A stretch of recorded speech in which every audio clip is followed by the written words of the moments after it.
నమస్తే friends, Delhi to Hyderabad return journey video అండి. Night time, పైగా విండో సీట్ కూడా కాదు, ఒక చిన్న వీడియో అండి. ఈ న్యూ ఇయర్ కల్లా నేను హైదరాబాద్ వచ్చేసానండి. ఈ నూతన సంవత్సరం 2024లో అందరూ ధర్మ మార్గంలో ఉంటూ ఆనందంగా, ఆరోగ్యంగా, సిరి సంపదలతో ఉండాలని కోరుకుంటున్నాను. అలాగే ఉంటారు. Thank you. లాస్ట్ టైం వీడియోలో ఎకనామీ క్లాస్లో ప్రయాణం చేశాం కదా. ఈరోజు స్పెషల్ ఏంటంటే బిజినెస్ క్లాస్లో ప్రయాణం చేస్తున్నా వీడియో అండి. ఇది మీరు ఎప్పుడూ వినని ఒక మంచి విషయం మీతో షేర్ చేసుకుంటానండి. తప్పకుండా వినండి, ఎక్కడ స్కిప్ చేయకుండా, ఓకేనా? ఈ లాస్ట్ టైం వీడియో చూడని వాళ్ళకి లింక్ ఇస్తానండి డిస్క్రిప్షన్లో. చూడని వాళ్ళు ఉంటే చూసేయండి. ఈరోజు స్పెషల్ ఏంటంటే ఈరోజు బిజినెస్ క్లాస్లో జర్నీ చేస్తున్నానండి. ఫస్ట్ టైం ఇంకా చాలా చాలా హ్యాపీగా ఉంది. ఎంత అంటే చెప్పలేనంత. మాకు ఈ అవకాశాన్ని, ఆనందాన్ని ఇచ్చిన విశ్వానికి కృతజ్ఞతలు. అలాగే ఎయిర్ ఇండియా మహారాజుకి కూడా థ్యాంక్ యూ సో మచ్. మరి మామూలుగా ఉండదు, శ్వాస మీద ధ్యాస అండి.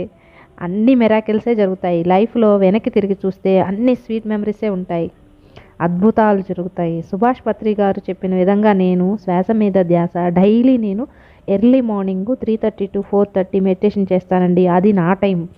ఎవ్వరు ఆ టైంలో మనల్ని డిస్టర్బ్ చేయరు. వావ్, వెల్కమ్ డ్రింక్ వచ్చేసిందండి.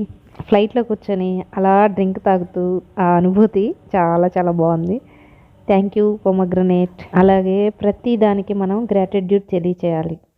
మనం చెప్పిన థ్యాంక్ యూ భూమాత వరకు చేరుతుంది. ఎలా అంటే ఈ పండు నుండి చెట్టుకు వస్తుంది థ్యాంక్ యూ, ఆ చెట్టు నుండి భూమాత వరకు చేరుతుంది మన థ్యాంక్ యూ. నెక్స్ట్ వీడియోలో అసలు థ్యాంక్ యూ చెప్పడం వల్ల ఏం జరుగుతుంది, చెప్పకపోతే ఏం జరుగుతుంది అనేది నెక్స్ట్ వీడియోలో క్లియర్గా చెప్తాను. మెనూ కార్డు ఒకటి ఇచ్చి వెళ్ళారండి ఎయిర్ హోస్టెస్. ఈ కార్డులో మనకి ఫుడ్ ఐటమ్స్ ఏమేమి ఉన్నాయి, టీ, కాఫీ ఏమేమి ఉన్నాయి అన్నీ కార్డులో ఉన్నాయి. అస్సాం టీ, మసాలా టీ, ఇంకా గ్రీన్ టీ, ఇలా కాఫీలో కూడా 2 types ఆఫ్ కాఫీస్ ఉంటాయండి. ధర్మ మార్గంలో ఉంటూ శ్వాస మీద ధ్యాస సాధన చేస్తూ లైఫ్లో అన్ని అద్భుతాలే చూస్తున్నాను. మరొక వీడియోలో అన్నీ మీతో షేర్ చేసుకుంటాను. సత్యయుగంలోకి అడుగు పెడుతున్నామండి. మార్పు చాలా అవసరం, ధ్యానం అత్యవసరం.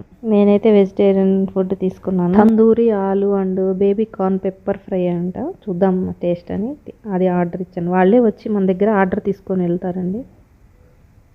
ఎక్కడా స్కిప్ చేయకుండా చూడండి. మీకు ఒక రహస్యం చెప్తాను.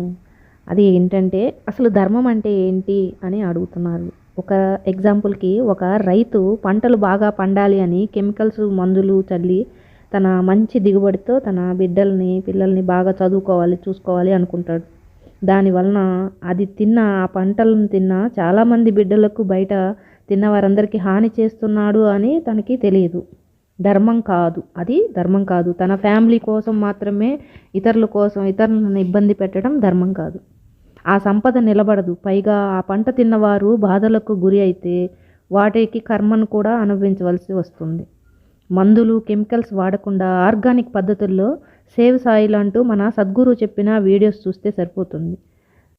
అబ్బా, మేము రైతులం కాదు కదా, ఈ మాటలు మాకెందుకులే, వాళ్ళని మనం మార్చలేమని అంటారు. అవునా? అసలు రహస్యం ఇక్కడే ఉందండి. యూనివర్స్ లా ప్రకారం మనం ధర్మబద్ధంగా లోక కళ్యాణం కొరకు ఏది కోరుకుంటే అది జరుగుతుంది. అది మనము ప్రతి రైతు ధర్మబద్ధంగా పంటలు పండిస్తున్నాడు. Thank you universe, thank you, I love you universe అని మనము నిద్రకి ముందు, నిద్ర లేచిన తర్వాత 3 సార్లు నమ్మకంతో పలకండి. వీలుంటే అందరికీ చెప్పండి ఇలా చేయమని. అప్పుడు విశ్వం తన పని తాను చేసుకుంటుంది. విశ్వం అనేది మనకి తండ్రి లాంటిది.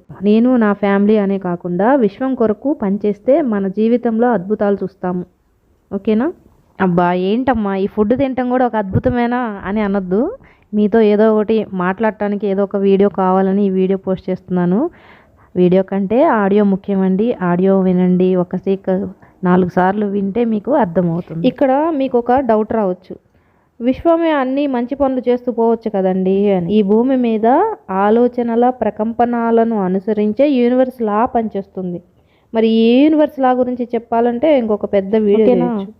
ఈ భూమి మీద అందరికీ ఫ్రీ వీల్ అనేది ఉందండి. ఫ్రీ వీల్ అంటే ఆలోచన తరంగాలను సృష్టించే శక్తి ప్రతి ఒక్కరికి. రైస్ ఐటమ్ ఏమి ఇవ్వలేదండి. ఇక్కడ ఆలు లోపల మనకి పన్నీర్ కర్రీ పెట్టి ఇచ్చారు. ఇంకా పాలకూర ఒక బౌల్ లాగా చేసి ఇచ్చారు. అది అలాగే కొరుక్కొని తినేసేయటమే. బేబీ కార్న్ పెప్పర్ ఫ్రై అనమాట. మన ఆలోచనల ప్రకారమే యూనివర్స్ లా పనిచేస్తుంది. అది తెలియక ఏవేవో పిచ్చి ఆలోచనలు, నెగిటివ్ ఆలోచనలు చేస్తూ ఉంటారు. బాగుంటేనే మనము బాగుంటాం, అంతే కదండి. భూమాత కోసం మనం ఈ విధంగా చేద్దాం. నేను చెప్పిన మాటల్ని ఒక పేపర్ మీద రాసుకొని మనం పలుకుదాం, అందరి చేత పలికిద్దాం. ఓకేనా? పొద్దుగూకులు వీడియో మనం చూడాలన్నా కష్టంగా ఉంటుంది. ఒక పేపర్ మీద రాసుకొని అందరికీ షేర్ చేద్దాం. ఓకేనా? వింటర్ సీజన్ కదా, హాట్ వాటర్ కూడా ప్రొవైడ్ చేశారు. Thank you. చాట్ తింటాం కదా మనం, అలా పెరుగు ఎక్కువ ఉంటుందండి దీంట్లో, పెరుగుతో చాట్. అన్నదాత సుఖీభవ అంటాం కదా, అలాగా రైతు బాగుంటే మనము బాగుంటాం. వీలైతే ఈ మాటలు, ఏ మాటలు? ప్రతి రైతు ధర్మబద్ధంగా పంటలు పండిస్తున్నాడు, మేము ఆరోగ్యకరమైన ఆహారం తింటున్నాము. ఈ పదాలను కరెక్ట్గా, ఇదే పదాలను మనం రోజుకి 3 సార్లు పొద్దున నైట్ నిద్రపోయే ముందు, పొద్దున లేవంగానే చెప్పినట్లయితే ఇదే విషయము మీరు అందరికీ షేర్ చేయండి. ఇది మంచి విషయం, అందరికీ షేర్ చేస్తే అందరి ఆలోచన తరంగాలు విశ్వానికి వెళ్తాయండి. విశ్వము తన పని తను చేసుకుంటూ వెళ్తుంది, మనం అన్నది చేస్తుంది తప్పనిసరిగా. ఇది ధర్మబద్ధం, దీనివల్ల ఎవరికి నష్టం లేదు కదండి, అవునా? వీలైతే గ్రూప్స్ షేర్ చేయండి, చుట్టుపక్కల వాళ్ళకి చెప్పండి. మనం మంచి చేస్తున్నాం, ఈ మంచి జరిగితే అందరికీ మంచే జరుగుతుంది కదా, మనకు కూడా మంచే జరుగుతుంది. ధర్మో రక్షితి రక్షితః అన్నారు కదా, అలాగే మనము లోకా సమస్త సుఖినో భవంతు అన్న విధంగా మనందరం కూడా కలిసికట్టుగా ఇలా విశ్వానికి సంకేతాలు ఇచ్చినట్లయితే భూమిలో వచ్చే మార్పును మనము త్వరలో చూస్తాము. చూడండి, మీ అందరికీ ఈ వీడియో చూస్తున్న అందరికీ నేను చేతులు నమస్కరించి జోడించి మరీ చెప్తున్నా, ఈ వీడియో నా కోసమో మీకోసమో కాదండి, అందరి కోసం, రేపటి తరం మన పిల్లల కోసం. ఓకేనా? ఈ బిజినెస్ క్లాస్లో సీట్స్ అనేది చాలా, సీట్ అడ్జస్ట్మెంట్ చేసుకునే విధానం చాలా బాగుందండి. ఇది రిమోట్, ఇక్కడ టీవీ చూడటానికి మంచి సినిమాలు వస్తూ ఉంటాయి, చూడొచ్చు. ఆ సీట్ అడ్జస్ట్మెంట్ చక్కగా ఇలా బెడ్ లాగా కూడా వచ్చేస్తుందండి. ఇది చూపించడానికి నేను పక్కన సీట్ వాళ్ళది చూపిస్తున్నాను. వాళ్ళు సినిమా చూస్తున్నా, వాళ్ళు ఏ సినిమా చూస్తున్నారో కూడా కనపడదు మనకి, అలా ఉంటుంది స్క్రీన్ కూడా. ప్రజెంట్ సిచ్యువేషన్లో అంతా కార్బను, పొల్యూషను, కెమికల్తో ఏది తినాలన్నా కూడా భయంకరంగా ఉన్నది. మరి మన భావితరానికి మనం ఇవ్వాల్సింది ఆస్తుల, డబ్బులా చెప్పండి? కాదు, మంచి ఆరోగ్యకరమైన ఎన్విరాన్మెంట్ మనం వాళ్ళకి అందించాలి. ఓకేనా? ఆరోగ్యకరమైన ఎన్విరాన్మెంట్ రావాలని కోరుకునే వాళ్ళందరూ తప్పకుండా లైక్ చేసి షేర్ చేయండి. ధన్యవాదాలు. జై భారత్.